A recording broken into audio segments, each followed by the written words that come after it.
I lost $525,000. Australian, not a rough number, not around $500,000.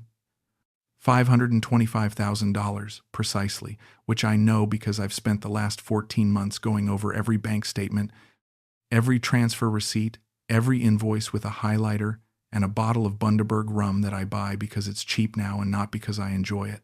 I was a bar owner for 22 years.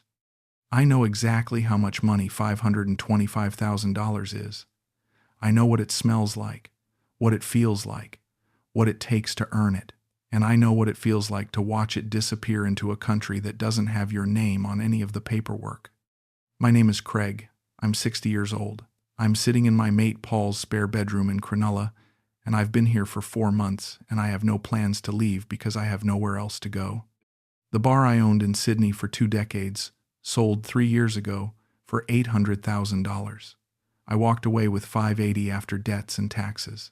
I thought I was set. I thought the second half of my life was going to be the good half. Funny how that works.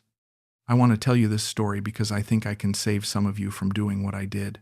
And I say some of you because I know that a certain percentage of men reading this have already made up their minds, and nothing I say is going to change that. I was that man once. I heard these stories and I thought, well, that's not going to be me, because I'm not naive and I'm not lonely. And I know the bar industry in Southeast Asia better than most Westerners because I ran bars in Sydney for my entire working life, and I came to Pattaya 6 times before I moved there. 6 times. I thought that made me an expert. Turns out it made me exactly arrogant enough to be useful. This is the story of how a former bar manager named Deer, 28 years old, from a family that has been running phantom investment schemes on Western men for at least a decade by my count, took my retirement and turned it into her family's property portfolio. It started with a bar investment. It ended with a marriage certificate and a lawyer telling me that every document I'd signed over 18 months had been forged, redirected, or legally structured in a way that left me with no recourse under Thai law. That lawyer's name was Aparak. He charged me 12,000 baht for 30 minutes. At least he was honest about what he was selling. Let me go back to the beginning, because the beginning matters. Not because it explains everything, but because looking at it now, from this spare bedroom in Cronulla, every single thing that happened later was already written in the first 2 weeks. I just couldn't read it. I sold the Anchor in October 2021. The Anchor was my bar in Cronulla. 22 years I ran that place, through the GFC, through COVID shutdowns, through every licensing change and staff drama and supplier dispute you can imagine. I knew every beer line, every keg rotation, every supplier margin. I knew which regulars would cause trouble on Friday nights and which ones were just lonely. I was good at it. And when I sold it, I felt the kind of relief you feel when you've been carrying something heavy for a very long time and you finally put it down for about 3 weeks. And then I felt the kind of emptiness that you don't expect and don't know what to do with. My marriage had ended in 2017. No kids. 14 years with a woman who decided, with complete reasonableness, that I was married to the bar and not to her. She wasn't wrong. We're civil about it now. She lives in Brisbane with someone who works 9 to 5 and comes home for dinner. Good for her. I mean that sincerely. I do.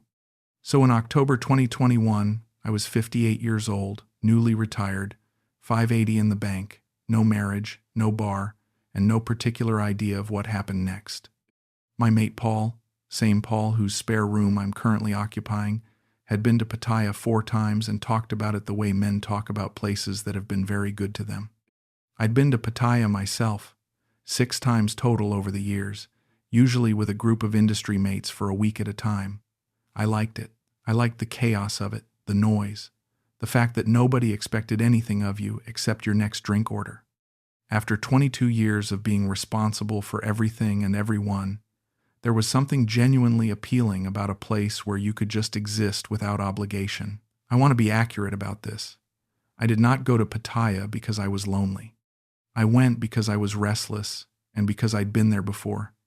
And I knew the hospitality landscape, and I thought, with the kind of logic that seems airtight until it isn't, that a man with my background could make a genuine go of running or investing in a bar in a city where bars are the primary industry.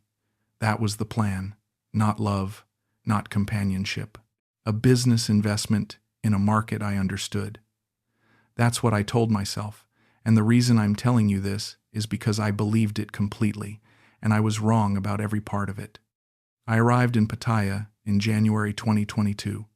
The flight was long, Qantas to Bangkok and then the bus down to Pattaya, and I remember I was wearing a gray t-shirt that I'd had for years, and it got a coffee stain on it somewhere over the South China Sea, and I was annoyed about that for longer than was reasonable. I found a serviced apartment on Soi Bua Khao, reasonable rate, decent enough for a base while I got my bearings. I had no specific timetable. I had money and no obligations, which is a dangerous combination that I would not recommend to anyone. The farang foreigner community in Pattaya is larger than you'd think and smaller than it feels. Everyone knows everyone eventually, or knows someone who knows someone. And within 2 weeks I was drinking most evenings at a place on Second Road with a group of Australian and British expats who'd been there anywhere from 2 years to 15, retirement crowd mostly. A few guys still running businesses. The conversations were good. The beer was cold. I felt, for the first time since selling the anchor, like I was somewhere I might actually want to be.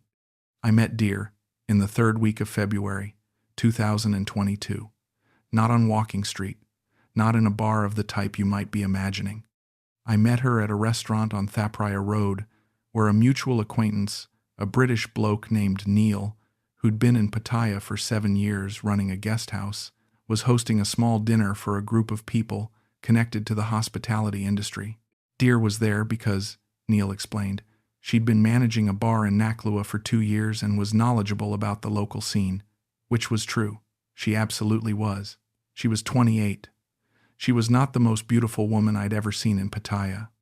I want to be honest about that, because I think people assume these stories are always about men losing their minds over physical appearance, and that wasn't it. Not entirely. What Deer had was competence. She talked about bar management with fluency and specificity. She knew supplier relationships. She knew staff management.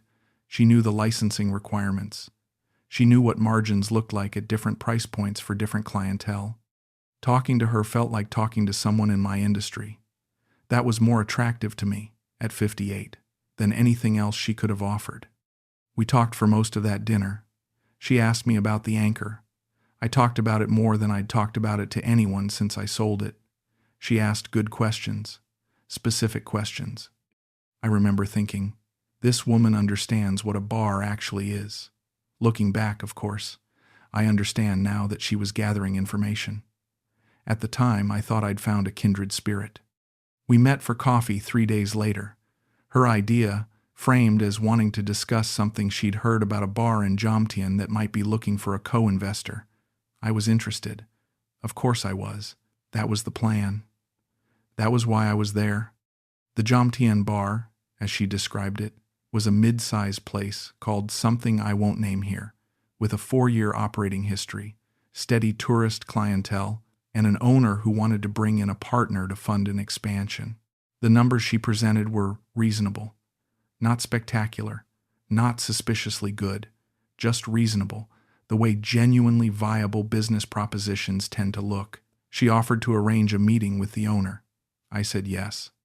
Now, here's the thing I should tell you about my first red flag, which I didn't register as a red flag at all. The owner of this Jomtien bar was Deer's uncle.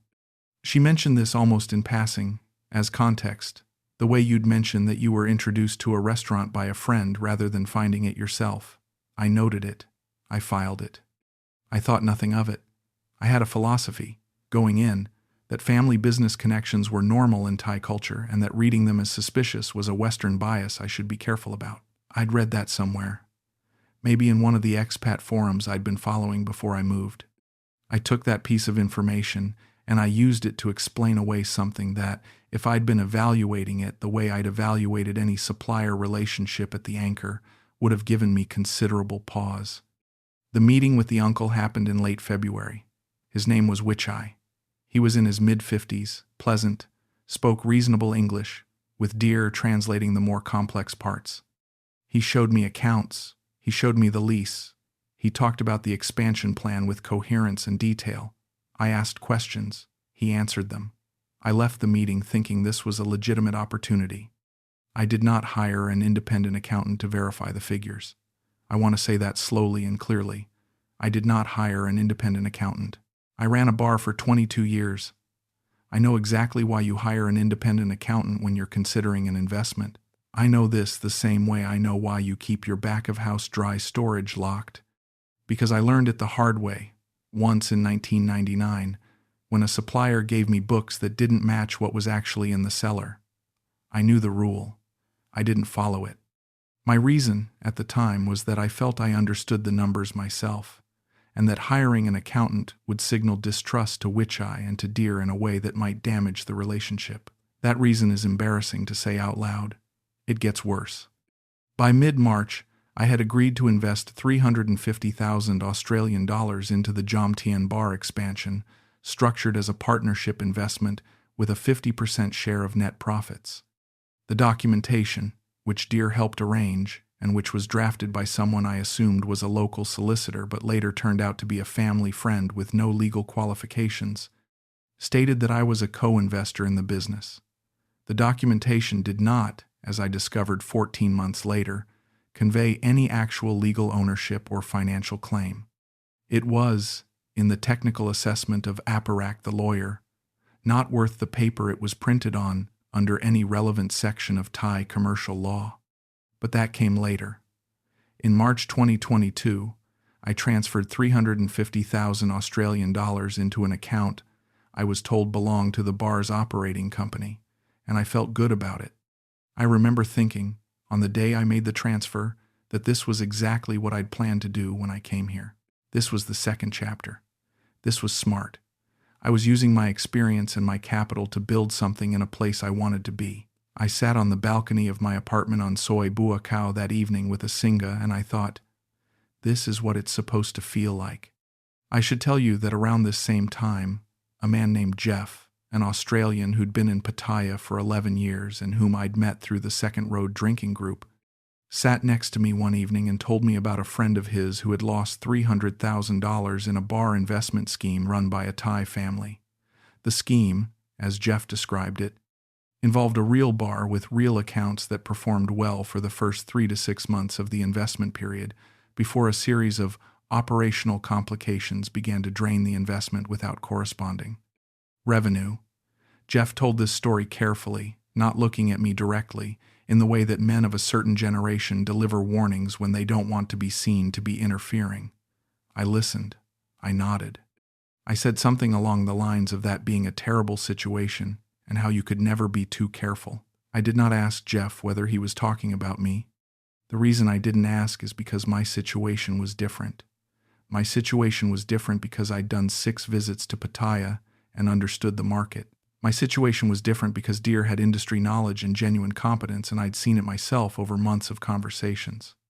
My situation was different because I hadn't just handed money to a stranger. I'd met the uncle, I'd seen the accounts, I'd asked the questions. And my situation was different, finally and most importantly, because the bar showed genuine early returns. From April through July 2022, I received profit distributions totaling 48,000 Australian dollars, deposited directly into my account, 4 payments of 12,000 each. They felt real because they were real. That was not an accident. By June 2022, Deer and I had been seeing each other for 4 months. I want to be direct about how that happened, because I've thought about the sequence a lot. The business relationship and the personal relationship developed in parallel, each one making the other feel more legitimate. Trusting her in business made me feel more comfortable with her personally. Finding her personally compelling made me more inclined to trust her in business. The two things reinforced each other in a loop that felt, from the inside, like the natural development of a solid connection with a competent, engaging person. From the outside, I now understand it was a structure, a system.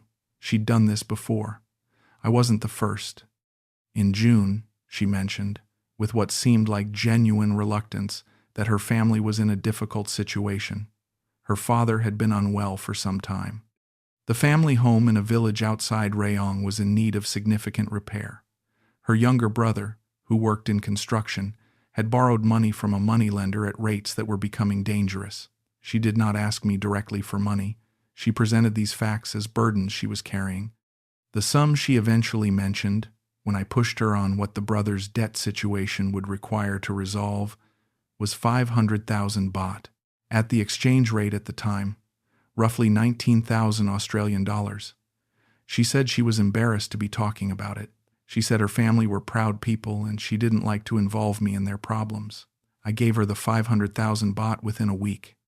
I would give her family money on 4 more occasions over the following 8 months, totaling a further 143,000 Australian dollars, for reasons including the father's medical bills, the roof repair on the family home, a vehicle for the brother's construction business, school fees for a niece, and a deposit on a shop house that Deer said was an investment opportunity her cousin had identified. Each request came framed in the same way, with reluctance, with embarrassment, with an assurance that it was temporary and would be repaid. None of it was repaid. None of it was ever going to be repaid. In August 2022, the bar expansion was complete, or so I was told. I was shown photographs of a renovated space. I visited once, and it looked as described. The profit distributions continued through August and September, still $12,000 a month. I was feeling, I'll admit, fairly good about my investment acumen. I'm not proud of that. But you should know that the confidence I felt at that point was not delusion. It was manufactured. The distributions were designed to generate it. I want to tell you about a moment in late September 2022 because it's the kind of detail that doesn't mean anything until it means everything. I was at Deer's apartment in Cronulla, which she'd moved into in June, and she was cooking. She made a dish with pork and holy basil, krapau mu, and while she was cooking, she got a phone call. She went to the bedroom to take it. I could hear the tone of the conversation from the kitchen. Not the words, because my Thai then was limited to pleasantries and beer orders, but the tone. She was laughing, and then she was serious, and then she was laughing again, and at one point she lowered her voice in a way that you do when you don't want to be overheard. When she came back, she said it was her cousin. The pork was good. I ate 2 servings. In October 2022, Deer raised the subject of marriage, not as a proposal, as a conversation. She said she had strong feelings for me. She said she knew some people would question the relationship because of our ages, 28 and 58, but that she didn't care what people thought.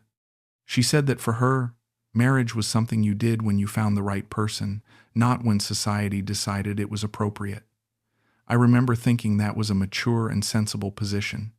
I also remember, and I'm ashamed of this, feeling genuinely moved that someone like her, younger than me, successful in her own right, would choose me. After the marriage ending in 2017 and the 4 years of just being the bar owner with no particular personal life, being chosen felt significant. We married in December 2022. Small ceremony. A few friends from the expat community, Deer's family in attendance. I met her mother, 2 aunts, the brother whose debt I'd paid, the cousin whose shophouse deposit I'd funded. They were warm to me. They smiled. The brother thanked me personally for what I'd done for the family, which I thought at the time was touching and which I now understand was a performance. I was 59 by then. I wore a white shirt. I remember it was hot, and I was sweating before the ceremony even started, and one of the expat lads, a British fellow named Neil, who'd introduced us, leaned over and said something like, "You're a brave man, Craig." I thought he meant the marriage in general. I think now he meant something more specific. The marriage certificate was issued on December 14, 2022. The change in Deer's behavior was not immediate, but looking back with the obsessive retrospective attention I've given these months, it began within the first 3 weeks of January 2023. Slightly less available, more time visiting family, phone face down on tables rather than face up, small things. Individual things that I explained as post-wedding adjustment, as the natural settling of a relationship after the event of a ceremony, as the demands of her family, which had always been present and which I'd always understood as a cultural reality. I had a phrase I used on myself. This is what commitment looks like. I used it a lot. It got a lot of work done for me that year. In February 2023, the bar profit distributions stopped, which I, Deer's uncle, communicated through Deer that there had been some licensing complications with the Pattaya municipality that were temporarily affecting operations. He expected resolution within 6 to 8 weeks.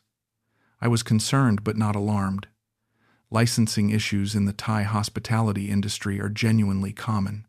I knew that from my research. I'd read about it. I filed the explanation under foreseeable operational risk and waited. 6 to 8 weeks came and went. By April 2023, I had received no distributions for 2 months. I raised it directly with Deer, who said she'd spoken with Witch Eye and that the licensing issue was more complex than anticipated and involved some back payments to a municipal office that required, specifically, 200,000 baht to resolve. She mentioned this amount the same way she'd mentioned every other financial request, reluctantly, almost apologetically, as though she wished she didn't have to involve me. I had, by this point, given her family 143,000 Australian dollars in assistance over 8 months. The pattern was established. My decision-making wasn't operating on fresh analysis by this point. It was operating on precedent. I gave her the 200,000 baht. The distribution still didn't resume. I want to tell you about a ceiling fan. This is one of those things that seems irrelevant but that I find myself thinking about. The service department I'd moved out of when I moved in with Deer had a ceiling fan in the bedroom that made a rhythmic clicking sound. Not loud, just present. I'd meant to report it for months and never did. When I eventually left that apartment, the fan was still clicking. I thought about that fan in the lawyer's office when Aparak told me what had happened to my money. I don't know why. Maybe because the fan was something I could have fixed and chose not to, and it seemed connected in some way to everything else I'd chosen not to fix. In May 2023, I asked a Thai acquaintance named Mali, a woman who ran a tour desk near my building and who spoke excellent English, and whom I'd come to trust for translations of official-looking documents, to come with me to the bar in Jomtien to have a look at the operations and translate a conversation with Witch Eye. I told Deer I wanted to do this. She said that was fine. She seemed unconcerned. Witch Eye, when we arrived, was professional and cooperative. The bar appeared operational. There were staff, there were customers, there were stock movements. Meili translated a 45-minute conversation in which Witch Eye explained the licensing situation, the expected resolution timeline, and the bar's current reduced operational status. Everything he said was plausible. Everything he said was also, as I later understood, scripted. Meili said nothing to me until we were outside and 40 meters down the street. Then she stopped, and she said, very quietly, "This man is lying to you." I asked her how she knew. She said she wasn't certain, but that the way he spoke about the accounts didn't match what the bar's physical activity would produce, and that she'd seen the name on the operational license, and it wasn't the name that matched the partnership documentation I'd shown her on the way over. I asked her to explain. She said she wasn't an expert. She said I should speak to a lawyer. I went home and told Deer what Meili had said, and Deer's response was immediate and fluent and convincing. She said Meili had misunderstood the licensing structure, which in Thailand can involve multiple registered entities operating under a single premises. She said Meili meant well but wasn't familiar with commercial licensing. She said she understood why I was concerned and she would arrange for me to meet with Witch Eye and a proper translator to go through everything in detail. She said she was on my side. She held my hand when she said it. I did not go back to Meili. I did not go to a lawyer in May 2023. I accepted Deer's explanation. I want to be clear about the mechanism by which I accepted it. I accepted it because I had $350,000 in a deal. I had no legal basis to recover, and because I'd given her family $143,000 I'd never see again, and because I was married to her, and because accepting Meili's interpretation meant accepting that I had made catastrophically bad decisions on every front, and I was not prepared to accept that in May 2023 I was not emotionally ready. So I chose her version. I chose it consciously. At some level I didn't want to look at directly, and I kept choosing it for 4 more months. In June 2023, Deer asked me for money for a different investment, not the bar. A new opportunity presented by the cousin involving a plot of land in Bang Lamung that was being sold below market value because the owner needed fast settlement. The profit opportunity, Deer explained, was significant. The amount required was 800,000 baht, roughly 30,000 Australian dollars. She said the cousin had access to a buyer who would pay substantially more once the title was transferred. Classic land flip scenario. I'd heard of these. I knew the risks. I said I needed to think about it. I gave her the 800,000 baht 6 days later. I justified it as diversifying my Thai investment exposure. That's actually what I told myself, diversifying my exposure, as if I were managing a portfolio rather than doing whatever a person in denial does. I had, at this point, approximately 60,000 Australian dollars of liquid capital remaining from my original 580,000. In July 2023, Deer's behavior shifted beyond what I could comfortably explain away. She was gone for periods of 2 to 3 days at a time, visiting family in Rayong. When she returned, she was distant in a way that was qualitatively different from before, not just less affectionate, but somehow already departed, already somewhere else. She was buying things. A new phone, mid-year, gold jewelry in late July that I hadn't known about until I saw it. When I asked about the gold, she said her mother had given it to her as a belated wedding gift. I noted the date of purchase in her line transaction history, which I saw by accident when she left her phone open, and the purchase was July 17th. I didn't mention that I'd seen this. I stored it. Then came the morning of August 9th, 2023. I was at a cafe on Pattaya Klang, the kind of place that opens at 7 in the morning for the expats who want something resembling a real breakfast, and I got a call from a number I didn't recognize. A Thai voice, male, formal, asking in accented English whether I was Craig. When I confirmed, he identified himself as representing a financial institution and asked whether I was aware of the mortgage secured against the property at an address he then read out, which was an address I recognized as belonging to a bar in Cronulla, the bar Deer had originally managed before we met. I told him I wasn't sure what he was referring to. He read me a registration number. He asked me again. He was patient, clearly used to having this kind of conversation. I told him to hold on. I went outside the cafe. I stood on the pavement in Pattaya at 7:15 in the morning, with motorbikes going past and the heat already building, and I asked him to explain what he meant by the property being mortgaged. He explained it. It took about 8 minutes, and the thing about those 8 minutes is that I remember every physical detail of them except what he said. I remember the sound of a tuk-tuk 2 streets over. I remember a dog barking somewhere. I remember looking at my own feet on the pavement and noticing that my left shoelace was coming undone. I cannot tell you, from memory, the exact sequence in which he delivered the information. I know what the information was. I know what it added up to. But the experience of receiving it was like having water thrown in your face and then being asked to remember the temperature. What he told me, and what Aparak confirmed in detail when I saw him 2 days later, was this. The bar in Cronulla, which had been registered in Deer's name as part of what I'd understood to be an informal, operational arrangement that would be converted to a jointly held entity after marriage, had been mortgaged 6 weeks after our wedding ceremony. The mortgage, for 4 million baht, had been taken out in Deer's name only, which was legally straightforward since the property was in her name only, and the funds had been dispersed to an account I had no connection to and had never seen documentation for. The bar in Jomtien, the one I'd invested 350,000 Australian dollars into, did not appear in any commercial register under the name of the company I'd signed documentation with. The documentation I'd signed was not a legally valid investment agreement under Thai commercial law. The plot of land in Bang Lamung, the 800,000 baht investment from June, had been purchased and resold within the same month, with the proceeds going to an account linked to Deer's family. I went back inside the cafe. I sat down. My coffee was cold. I didn't drink it. I remember the table had a small scratch on the surface near the edge, a long, thin scratch that ran diagonally from the corner toward the center. I sat there looking at that scratch for what might have been 15 minutes. Then I called Deer. She answered on the third ring. She sounded normal. I said I'd had a call from a lender about a mortgage on the Cronulla property. There was a pause that lasted long enough to mean something. Then she said she could explain.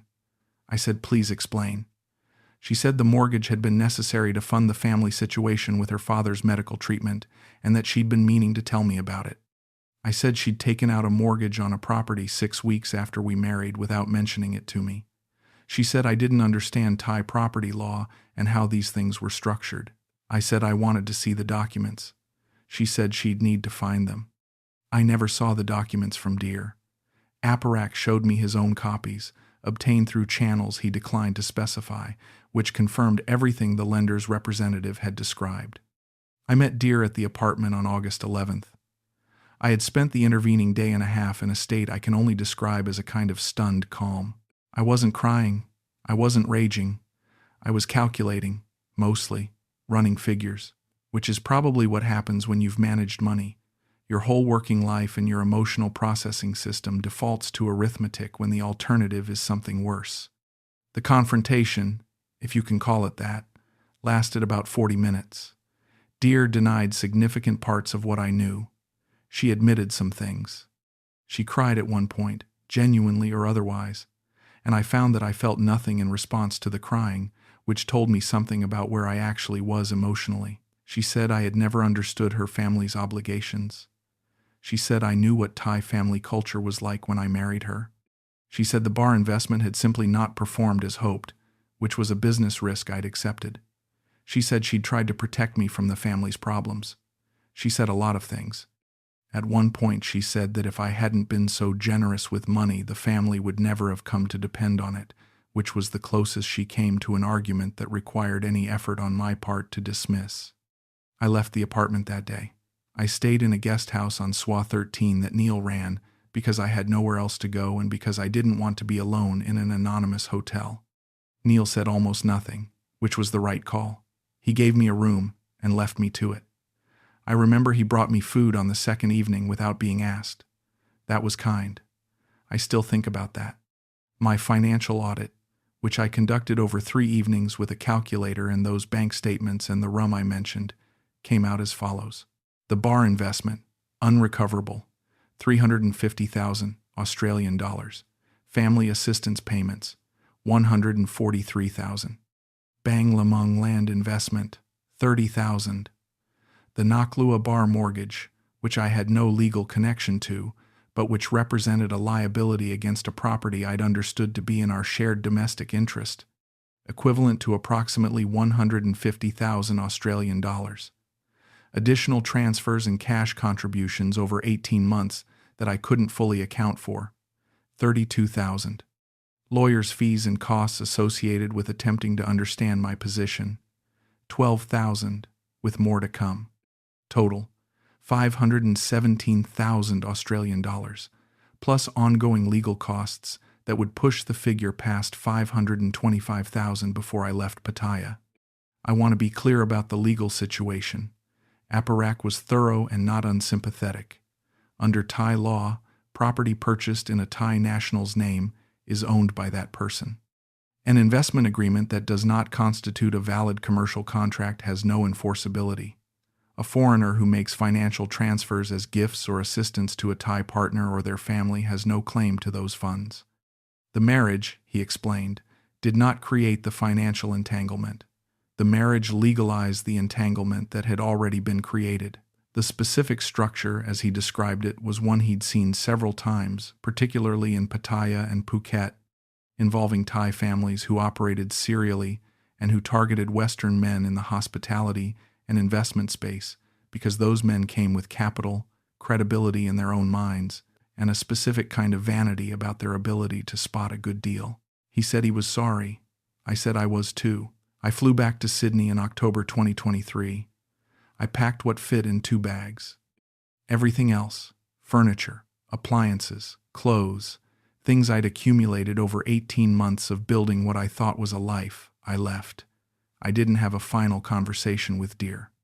I sent a message that said I was leaving and wished her well, which was the most civil thing I could manage and also the most dishonest, since I wished her nothing, or rather I wished her the experience of being on the receiving end of exactly what she'd done to me, which isn't nothing. Paul met me at the airport. He didn't say, "I told you so." He said, "Let's get a drink," which was the better version of the same sentiment and which I was grateful for. Here's what I know now, 4 months into Paul's spare bedroom, working through what I think happened and what I think I did wrong. I know that I went to Thailand with a specific kind of arrogance that I dressed up as expertise. I'd been in the bar industry for 22 years. I thought that meant something in a context where the rules are not just different, but where the entire legal and commercial framework is structured in ways that actively work against foreign investors. It meant nothing. In fact, it made things worse, because it gave me a story to tell myself about why I was better positioned than the other blokes who'd lost money. I wasn't. I was just the same. I know that every financial decision I made after the first one was made on the basis of protecting the first one. That's how the numbers get to 500,000. Not one catastrophic choice, 30 small choices, each of which was trying to save the previous one. The technical term for this, in behavioral economics, is the sunk cost fallacy. I could have told you what it was called. I was doing it anyway. I know that the signals were there from before the wedding. Molly told me. Jeff told me. The phone calls taken in other rooms told me. I chose the more comfortable interpretation every time because the alternative interpretation required a level of self-confrontation I wasn't ready for. The money was a problem. But the admission that I was the kind of man this happened to was harder. I know that when someone tells you about a bar investment scheme run by a Thai family, you should ask them whether they're talking about you, specifically you. If you're reading this or listening to this, and you're in a relationship in Thailand that involves any version of what I've described, get a lawyer before you do anything else. Not a lawyer someone in your relationship recommends. An independent lawyer who has no connection to anyone you're involved with. Get your financial documents independently verified. Do not make any property purchase or business investment that puts assets solely in a Thai partner's name. I know this sounds obvious. I knew it sounded obvious in January 2022. Knowing a rule and following it when you're emotionally invested in not following it are not the same thing. I'm 60 years old. I have $37,000 left in a bank account and no bar. Paul is letting me stay here because he's a good person. I'm working out what comes next, which is harder than it sounds because the plans I made for this part of my life don't exist anymore. And building new ones at 60 with $37,000 and a story you're embarrassed to tell is not a quick process. Deer is, as far as I know, still in Pattaya. The Naklua bar is still operational. I don't know whether she's with someone new. I found myself looking, once, at social media accounts connected to people who'd been at our wedding. I stopped. There's nothing in that direction I want. I said at the beginning that I thought I was an expert. I'd been to Pattaya 6 times. I knew the bar industry. I'd built a business from nothing, and I understood money. Turns out the thing I didn't understand was the thing that actually mattered, which was myself. What I was really looking for when I went to Pattaya. Why a younger woman's attention felt so significant to me. What it meant that I was willing to override every instinct I had rather than admit I might be wrong. I don't have a clean ending for that. I don't think I've finished understanding it. What I do have is a very precise number, $525,000. I know what that number sounds like. I know what it costs to build it, and I know what it feels like to lose it. I'm telling you so you don't find out for yourself.